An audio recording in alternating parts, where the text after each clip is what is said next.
Thank you. Good evening.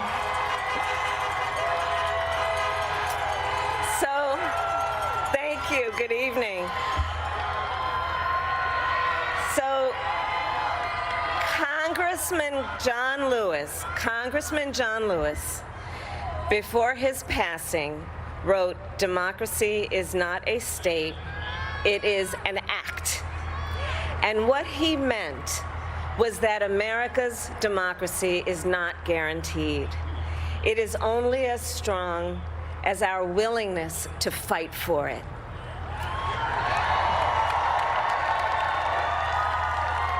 To guard it and never take it for granted. And protecting our democracy takes struggle, it takes sacrifice, but there is joy in it, and there is progress. Because we, the people, have the power to build a better future.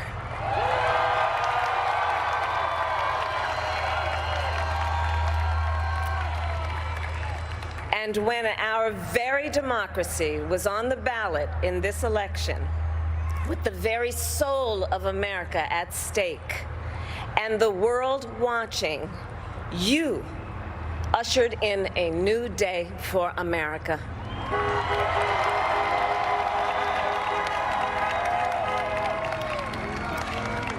To our campaign staff and volunteers, this extraordinary team, thank you for bringing more people than ever before into the democratic process.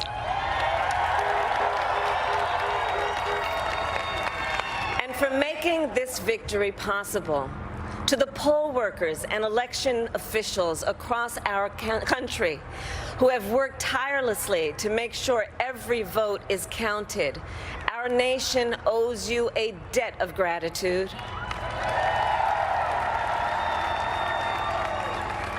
You have protected the integrity of our democracy. And to the American people who make up our beautiful country, thank you for turning out in record numbers to make your voices heard.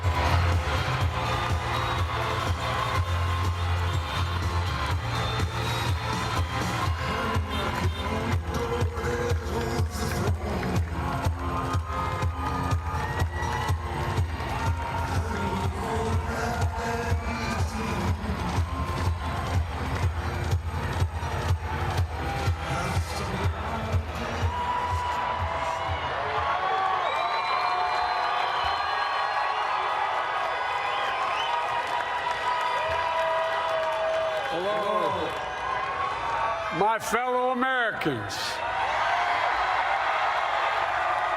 and the people who brought me to the dance, Delawareans.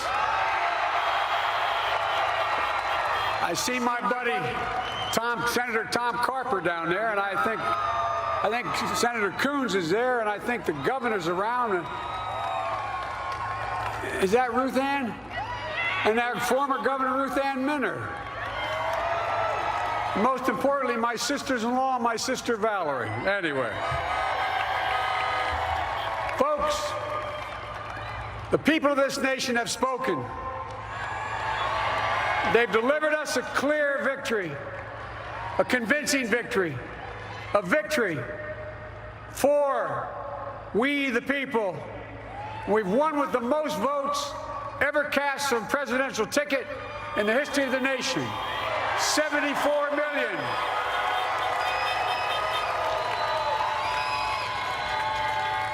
What I must admit has surprised me. Tonight, we're seeing all over this nation, all cities and all parts of the country, indeed across the world, an outpouring of joy, of hope, renewed faith in tomorrow, bring a better day. And I'm humbled by the trust and confidence you've placed in me. I pledge to be a president who seeks not to divide, but unify, who doesn't see red states and blue states, only sees the United States, and work with all my heart, with the confidence of the whole people, to win the confidence of all of you. And for that is what America, I believe, is about. It's about people. And that's what our administration will be all about.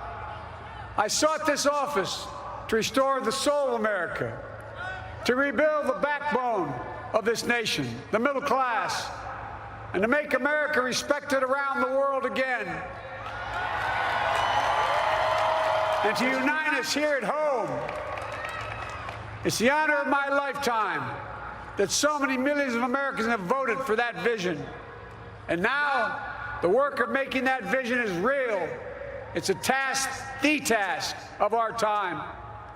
Folks, as I said many times before, I'm Jill's husband. And I would not be here without her love and tireless support of Jill and my son Hunter and Ashley, my daughter, and all our grandchildren and their spouses and all our family. They're my heart. Jill's a mom, a military mom, an educator. And she has dedicated her life to education. But teaching isn't just what she does, it's who she is. For American educators, this is a great day for y'all. You're going to have one of your own in the White House. And Jill's going to make a great First Lady. I'm so proud of her.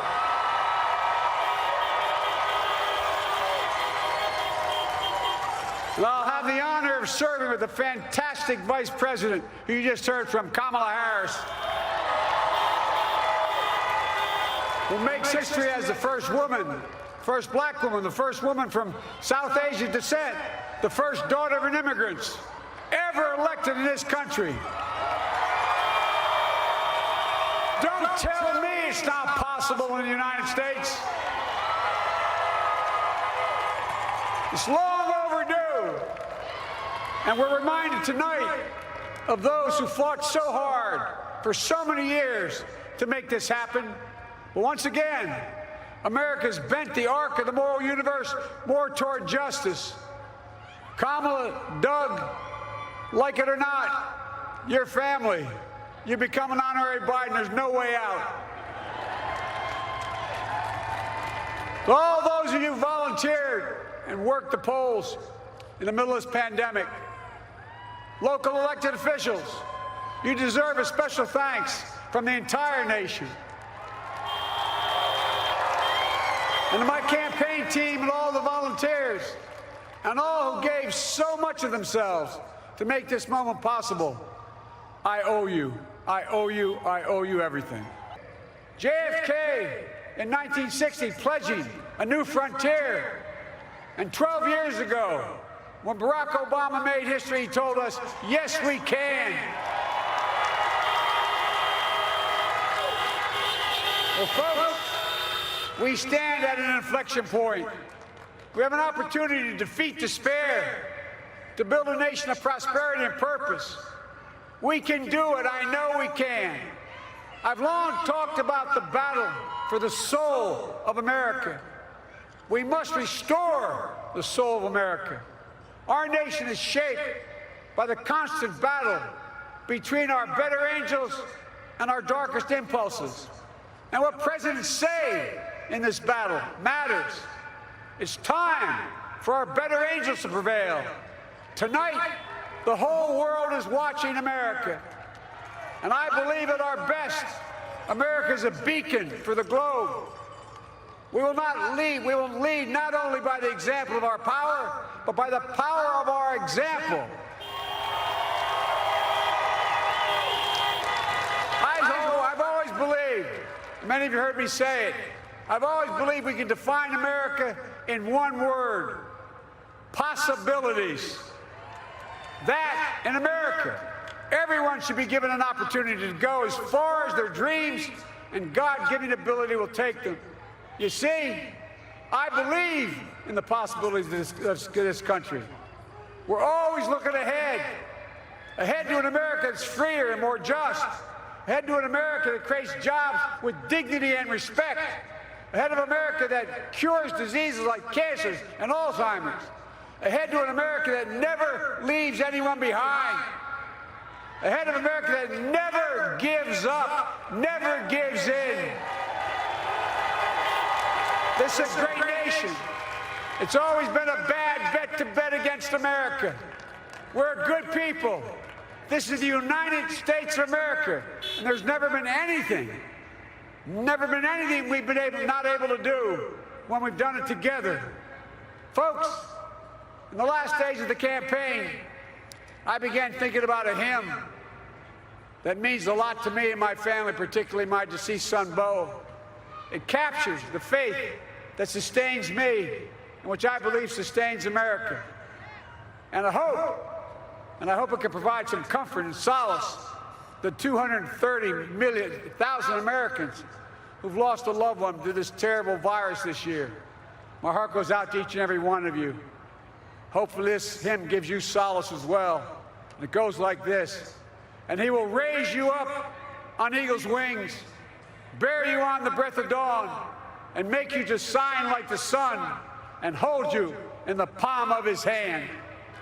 And now together, on eagle's wings, we embark on the work that God and history have called upon us to do, with full hearts and steady hands, with faith in America and in each other, with love of country, a thirst for justice.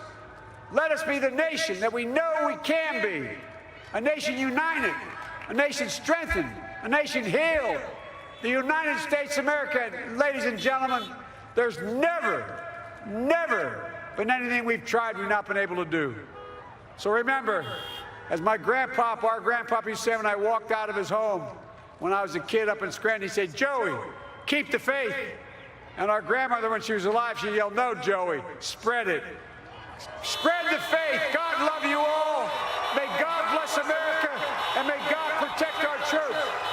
Thank you, thank you, thank you. You just watched Newsmax TV, America's fastest growing cable news channel, now in more than 70 million homes. You can get Newsmax TV on your cable system or check your cable guide. And if your system doesn't carry Newsmax, call them, tell them you want Newsmax TV, because we're real news for real people.